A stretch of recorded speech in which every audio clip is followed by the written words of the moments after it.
right. I had needed a few things from Walmart. Now I went and picked these up. I just got home. I needed potatoes. Now in a couple of weeks, 2 or 3 weeks, my daughter and her boyfriend's coming to see me, and so I'm gonna make a big bowl of potato salad. And I got some bologna for sandwiches, and I wanted some more butter pecan ice cream. And I needed some more Domino's sugar. And I needed some sweet relish. I put that on my hot dogs. I got some French onion dip for my potato chips. I got the Ruffles.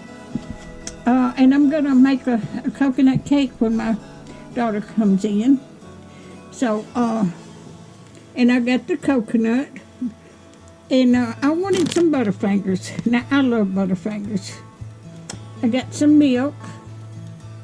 I needed some bread because I'm out of bread. And I bought eggs.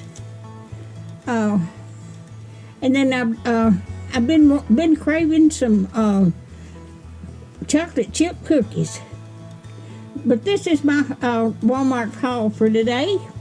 If you want to be notified when I've got another video come out, just like, share, and hit that bell. And y'all have a good day. It's pretty today, but it's cold. Thank you so much.